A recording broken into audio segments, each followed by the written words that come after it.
Welcome back to the program. I'm Zevran. A real privilege, a real treat for us to have with us Ahmed El-Assad. He's an outspoken Lebanese leader against Hezbollah and its Iranian agenda. He is the head of the Lebanese Option Party, the LOP, a Lebanese secular party. LOP has a list of contenders in the 2005 and 2009 parliamentary elections in the south of Lebanon, as well as Nebeca Valley.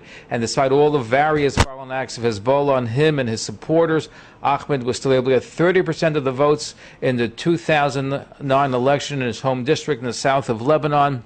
However, the LOP is not a current part of the March 14th group, which is dominated by Hezbollah. He is American trained. He's in business, importing items from Poland and other countries. So thank you for joining us. Thank you. Thank you for having me, Jeff. You live in Lebanon, and Hezbollah's at a dominant part, and I know you've been under threats from them. How many times have they tried to kill you or your associates or do bodily damage to your group, because you are certainly directly challenging Hezbollah in Lebanon?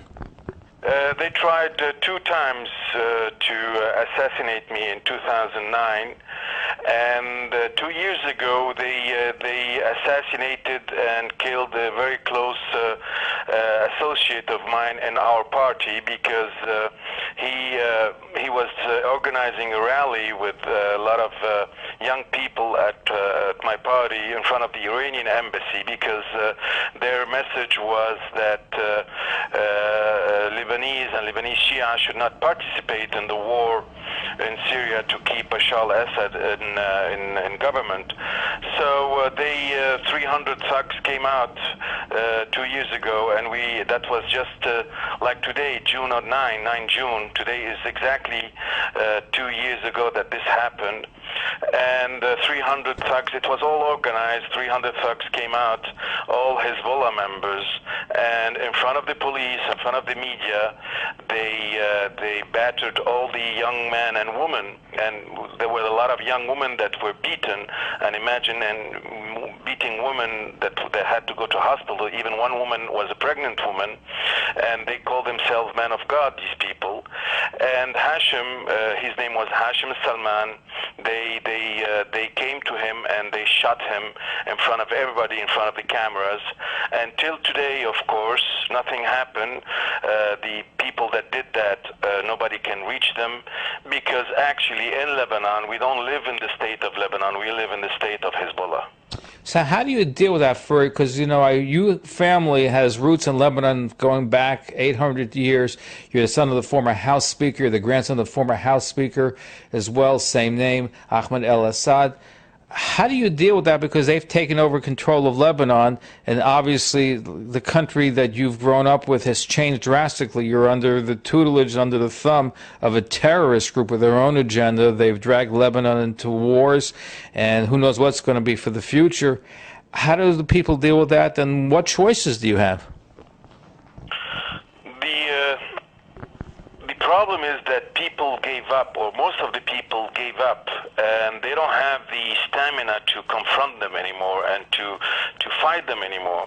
But that's not how I'm made. That's not what I'm made of. And I believe that Hezbollah is a danger to Lebanon. I believe it's a danger to the Middle East. And I believe that the Iranian regime is a danger, is a great danger, not only to the Middle East, but to the whole world. And we leaders in the Middle East have homework to do, and we have to stand up and confront these evil powers, because if we don't do that and soon and take actions, unfortunately we're going in a very dark tunnel in the Middle East, and we will not be able to change things 10 or 15 years down the road. How do you protect yourself from assassination attempts from Hezbollah? They certainly have great connections. They're Iranian supporter. They use Iranian intelligence. They're a very sophisticated group. How do you protect yourself and your followers? Myself, I don't move when I'm in Lebanon. I stay the same. I have one building where my offices are and my home, so I don't move. I hardly move when I'm in Lebanon. I make it difficult for them, and my supporters, they still get intimidated, they still get harassed and threatened, but still we have the power and the certainty that we have to go on Lebanon, and freedom, history teaches us that freedom doesn't come on a silver plate, that there's always a price one has to be ready to pay if you want to reach your goal, if you want to reach freedom. Now, Parliament is stuck because Hezbollah really controls the government. Who knows when there'll be a new change of government? But it would seem to me, and I don't live in Lebanon, but with the war in Syria, it has to be unpopular in Lebanon. A lot of Hezbollah fighters have lost their lives there. They're dragging Lebanon into the war in Syria and with ISIS. So would it be a good time to make a change? Because I would assume, and you tell me what the conditions on the ground are, that even among some of Hezbollah's supporters, they can't be too happy with the current situation. No, they are not, Zef. You are very right. But the problem is that Hezbollah does not decide by himself.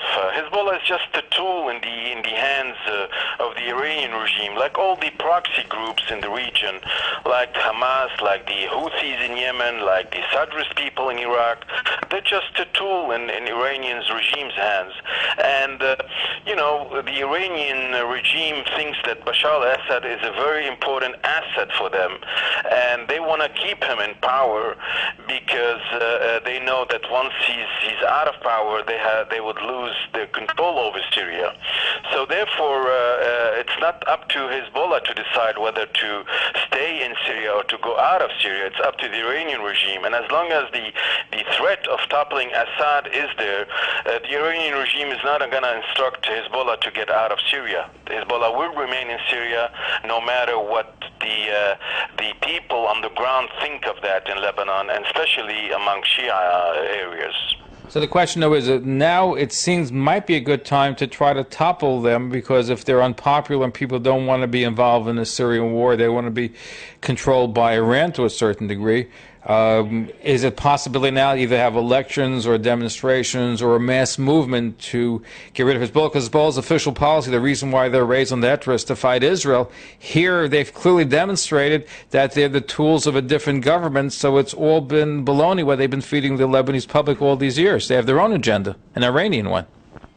Yeah, you have a great deal and portion of the Lebanese population, and especially among also the Shia population that is dissatisfied with Hezbollah, that sees Hezbollah for what it is. But unfortunately, Zef, you are dealing with a very oppressive party, a party that is more oppressive than anybody throughout history.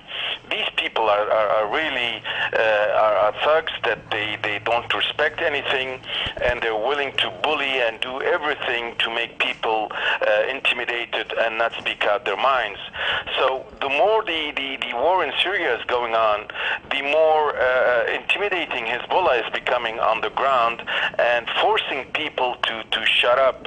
And because people do not see that there's hope, they do not see that there's possibility of change, that's why you don't see a lot of loud voices out there.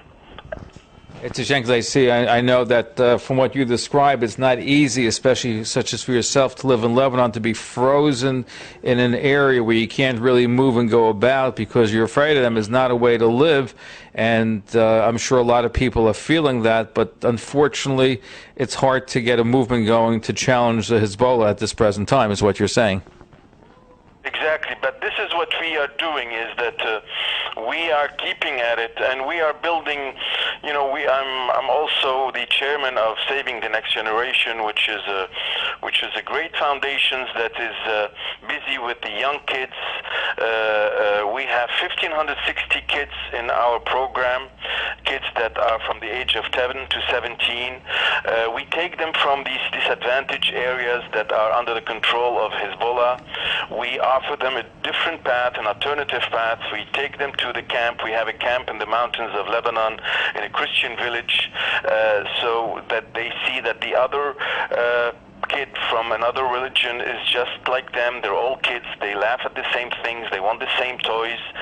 They say the same jokes. We take them 2 times to that camp. We also take them on a day trip to nice places in Lebanon because, these kids are very poor. They don't know anything besides their immediate surrounding. And all along we tell them to study and study hard, and when they reach 17, we put them in the best universities in Lebanon. Now we have 157 students in the best universities in Lebanon, and we pay for all that. And the ones that have great grades and excel in school, we bring them here to the U.S. We have now 4 students studying in the New York area in the U.S. In NYIT, New York Institute of Technologies, and also at the Dutchess Community College. So the thing is that like Hezbollah and the likes of Hezbollah, they breed a culture of death, of hate, of blood, of war.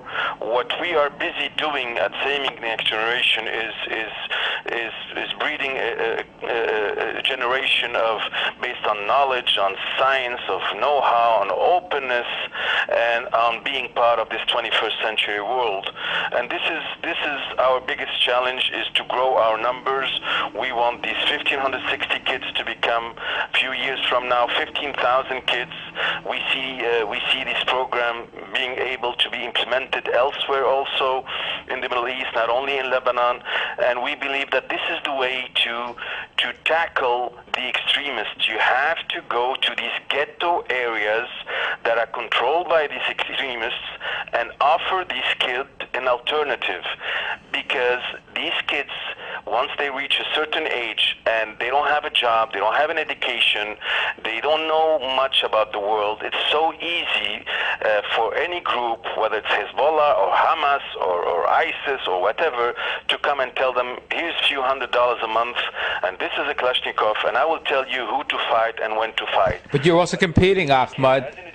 Once he has a decent living, once he can raise a family and have a future, a bright future, and then you tell him this is a Kalashnikov and go fight, he will tell you, the hell with you and your Kalashnikov, I have better things to do in my life. Except, Ahmad, you're also clashing with religion, because they've infused religion, say, in order to be the path to God is using the Kalashnikov and to kill and to be part of the party of God. So as long as that's part of the equation, isn't it hard to compete? No, because believe me, these radicals, they exploit the poverty and the lack of education from these youth. Most of the kids, this is a notion that people don't know much about when they talk about people joining the likes of ISIS or Hezbollah or Hamas or Houthis. It's most of them. The biggest percentage of the people that join is because, for economical reasons, is because it's the only mean for them to get a livelihood, to earn $500 or $600 a month. Of course, you have fanatics that join for belief or for principles, but these are the small minority. The majority of the people that join these groups, they don't join them because they believe in this mumbo jumbo of these people. They join them just because this is the only way they can have a few $100s a month. We're speaking with Ahmad El-Assad, an outspoken Lebanese leader against Hezbollah and its Iranian agenda. He's head of the Lebanese Option Party, LOP, a Lebanese secular party, and they were in the past parliaments, not currently in the government. He's an international businessman, and he's studied in the United States, and he brings students to the United States, as you just heard. We're going to continue our conversation with this hero of Lebanon right after the following messages. Stay tuned.